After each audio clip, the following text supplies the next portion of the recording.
আসসালামু আলাইকুম রহমতুল্লাহ। আশা করি সকলেই ভালো আছেন। একে এগ্রির পক্ষ থেকে আরেকটি নতুন ভিডিও নিয়ে হাজির হলাম। যেহেতু বেশ কয়েকদিন যাবত আমি ব্যস্ত থাকার কারণে রেগুলার ভিডিও আপলোড দিতে পারিনি, এই জন্য আমাদের খামারে অনেক কিছু পরিবর্তন হয়ে গেছে। আপনারা অবশ্যই দেখতে পারবেন সেগুলো, আমরা আগামীতে সেগুলো দেখাবো আপনাদেরকে। আমরা ব্যস্ত থাকার কারণে আমাদের আলুর জমির আমরা খেয়াল ঠিক মতো রাখতে পারিনি। আমাদের আলুর জমিতে ঠিক মতো ওষুধ না দেওয়ার কারণে আমাদের আলুর জমিতে একটু সমস্যা দেখা দিয়েছে। আর অবশেষে আমরা আমাদের ইনকিউবেটরটা পেয়ে গেলাম আমাদের হাতে। আমরা এবার আমাদের 365 ডিমের অটো ইনকিউবেটর অর্ডার দিয়েছি, কিন্তু এই ইনকিউবেটরে একটু সমস্যা থাকার কারণে এই ইনকিউবেটরটা আমরা ব্যাক দিয়ে দিয়েছিলাম।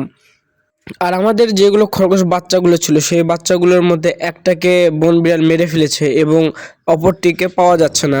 তা আমরা কয়েকদিন আগে আমাদের রাস্তায় যেতে একটা ঘোড়াকে দেখেছিলাম। সেই ঘোড়াটা আমাদের বাড়ির সামনে একদম আসছিল। দেখেছিলাম বললে ভুল হবে, এই ঘোড়াটা আমাদের বাজারে ছেড়ে রাখা হয়। এই ঘোড়াটা কারো কোনো ক্ষতি করে না। তো দেখি এই ঘোড়াটা আমাদের গ্রামে চলে এসেছে, সেখানে আমি একে পাতা খাওয়াচ্ছিলাম। এই ঘোড়াটা আমাদের পরিবার সবার সঙ্গে খুব ফ্রেন্ডলি, যেহেতু আমাদের রেগুলার বাজারে যাওয়া আসা হয়।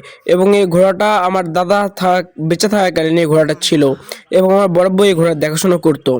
তো বড় বউ মারা গিয়েছে বিগত 5 বছর হয়ে যাচ্ছে। তারপর থেকে আমি এই ঘোড়াটাকে আমাদের গ্রামে আর দেখতে পাইনি, আজকে দেখলাম। তো এই ঘোড়াটার উপরে ওঠার খুব চেষ্টা করলাম, কিন্তু এই ঘোড়া কাউকে পিঠে উঠায় না। এই ঘোড়াটাকে আমরা আমাদের বাগান বাড়ির ভিতরে ছেড়ে দিয়ে চাইলাম, কিন্তু এই ঘোড়া যাচ্ছিল না।